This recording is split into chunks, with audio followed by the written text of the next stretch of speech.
with a traditional and renewed ally in the US na medyo magulo yung dinadaanan ngayon. Even in that sounds exciting project of the Luzon Economic Corridor, at least kung tayo at ang Japan ay in other aspects mas o less volatile kesa sa US ngayon in that aspect, that can provide an element of stability sa Luzon Economic Corridor project, and then again radiating outward from that dun sa larger world, including where the US is. At saka na-appreciate ko rin po yung pagbanggit nyo sa mga minilaterals. Alam nyo na nga po na live-streamed itong hearing namin kasama nyo, and magandang education po ito sa amin na mga mamamayan sa sa anong mga bagong paraan din kumikilos ang DFA at ang DFA Secretary. I only learned about that concept of minilaterals also recently, and I think it's a good public education para sa ating mga kababayan, not just in terms of state to state, but people to people as well. And lastly, at this point, ayun, appreciate ko yung sinabi nyo na kino-communicate nyo sa allies natin na in order for us to be strong security-wise, we also need to be strong economically. Dako na po ako, Mr. Chair, tungkol sa Deep Sea Minerals Treaty. Advancements in remotely operated and underwater vehicles mean that harvesting deep sea resources is becoming economically feasible. Recently, United Nations Secretary General Antonio Guterres said the world should not let the deepest oceans, quote, become the Wild West, close quote, at the start of a global summit on the seas in France.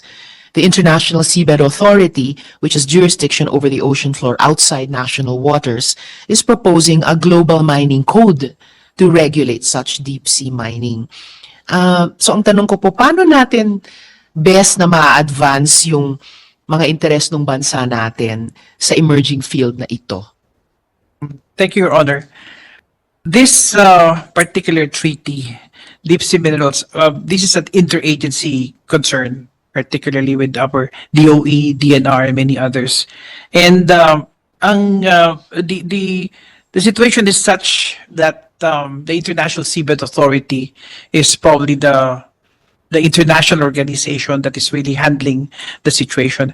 Our position here is that science should be very much part of this treaty, because science will point out to the many aspects that will concern this global mining, or the proposals, the many proposals concerning this Deep Sea Minerals Treaty. So we're very much active. We are actively engaged in the ISA, in the International Seabed Authority, especially so this is very much part of UNCLOS, and therefore we do have experts, and growing number of experts in the bureaucracy, as well as our academe, who are actively involved in this very new concept for us. But I guess we have to be prepared for this. As you said, marami po tayong malalaman at maintindihan kung tayo ay adept in this very issue. But Your Honor, just to tell you that we're very much involved, actively involved with the International Seabed Authority on this particular matter. Thank you, Your Honor.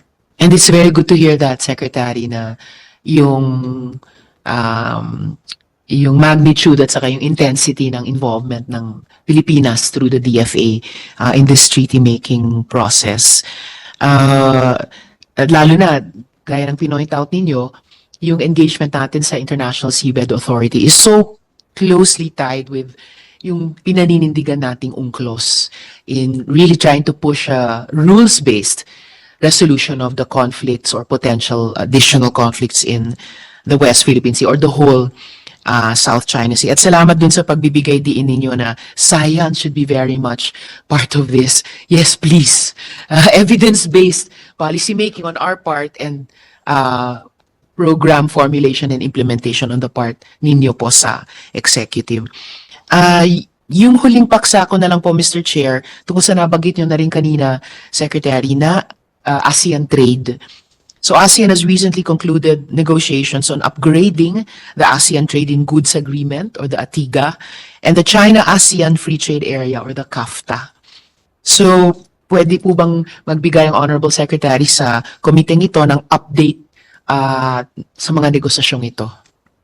Well, Your Honor, the main agency that has been conducting the negotiations is actually the Department of Trade and Industry. But we've in many meetings of senior officials and the foreign ministers, these are very important agreements, particularly the Artiga. And although there's still a number of FTAs that are being negotiated with Korea, with I'm sorry, I lost track, but there are about 4 or 5 of them that are still going on. We are very much involved in this ASEAN trade agreements. We are of the view that, if there are certain situations such as what has happened in terms of tariffs, then the most important element for us to survive is intra-ASEAN trade. And I think this is how we should go on with situations that may be difficult in the international trade arena, is intra-ASEAN. Thank you, Your Honor. Thank you also, Secretary. And I hope that in addition sa government officials in these negotiations, i-maximize din po ng DTI and with the support of DFA yung participation, yung inputs mula sa private sector at pati na po sa civil society, which alam nyo po siguro has historically taken a very great interest sa mga free trade agreements, lalo na dahil kapag nagsusulong ng mga fair trade elements ng mga free trade agreements. And lastly, salamat po sa pagbanggit nyo sa tariffs. In a way, kaugnay ito ng volatility ng US or ng US government, or particularly ng US President. I was also recently in a panel discussion with the Foreign Correspondents Club in Thailand, and ganun din nila fine-frame yung paano tayo pwedeng tumugon bilang mga Asians o mga Southeast Asian nations, very much through intra-ASEAN trade, though we are also competing with each other. Pero okay lang kung kayang ang tawag mo doon, kung kayang pagsamasamahin, agglomerate, yung interest, some competing, some overlapping. So interesting din sa akin yung binanggit nyo kaninang minilaterals. Then baka as some kind of a trade, not block, but community or region, pwede nating mas pahupain ng konti yung volatility and create a better environment for formulating an ATIGA or a CAFTA, and allow these to also contribute to greater prosperity and stability in our region. So yun lamang po, Mr. Chair, yung mga tanong ko, at maraming salamat po sa inyo, Secretary, and advanced congratulations sa confirmation. Mabuhay po. Thank you, Senator Risa. Oh, okay. Next. Senator, Go ahead. Thank you. Congressman Padiernos. Thank you, Mr. Chair. Madam Secretary, the DFA 2025 budget is 27.37 billion, allocates significant funds to diplomatic and consular programs. What reforms or innovation will you pursue to promote fiscal transparency, digitalization, and results-based governance across DFA's foreign service posts and attached agencies? Thank you, Your Honor. It's really something that I should be studying, but offhand po, Your Honor, I think there should be, the law has not been passed yet, but right sizing is one of the elements that I'm thinking of.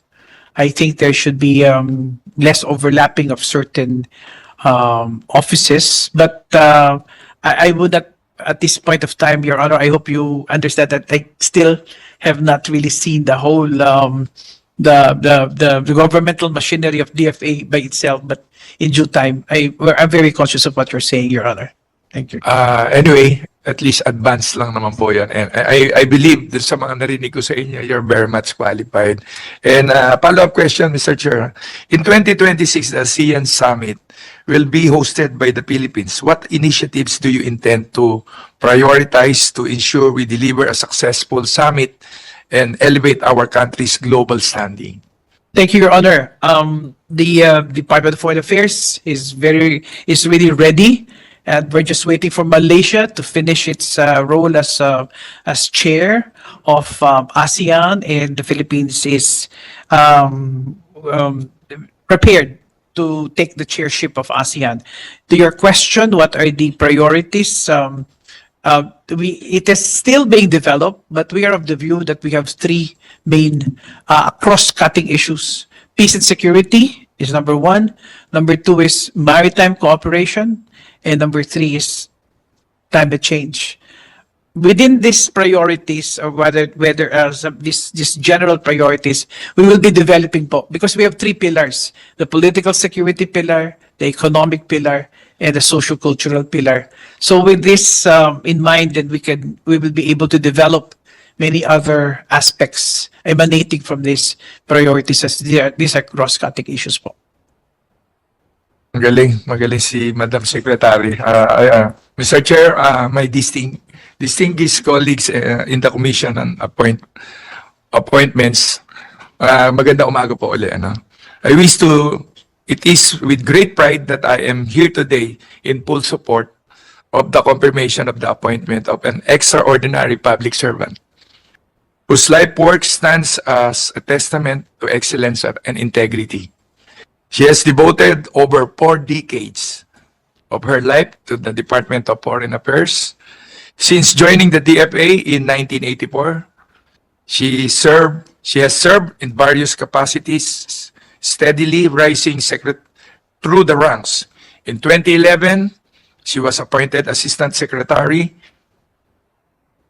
In 2021, she became Undersecretary for Bilateral Relations and ASEAN Affairs. And now she stands before us to lead the department as each secretary.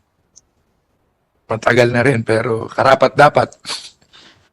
Within the DFA, she is widely respected as the country's top negotiator with China and admired for her professionalism and leadership. In 2018, the DFA itself conferred upon her the Felipe Agoncillo Lifetime Service Award, one of the highest honors it can be bestowed, recognizing her decades of loyal and exceptional service. Naniniwala po ang inyong lingkod na talagang karapat-dapat ang ating pong nominee sa posisyong ito. Hindi lamang dahil sa kanyang sipag at tiyaga, pati rin po ang kanyang integridad at dedikasyon sa pagpapaunlad at pagpapatibay ng diplomatic ties ng ating bansa.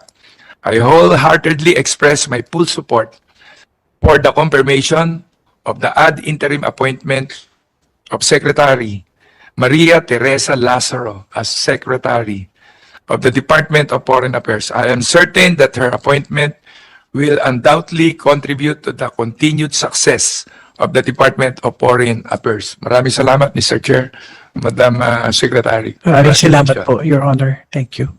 Thank you, Congressman Padiernos. Senator Legarda.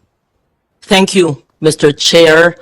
Allow me at the outset to convey my wholehearted support for the second female Secretary of the Department of Foreign Affairs, an agency of government that I have been supporting. I agree with most, if not all, of the statements made by the good secretaries. Therefore, my questions will be not to make it difficult for her, but to just put matters on record, which I have long supported. I would also like to state that those in the hall today who are either being promoted or will be assigned to posts much later in the year also have my wholehearted support. I heard that the good secretary, let me just state that I support her for many reasons.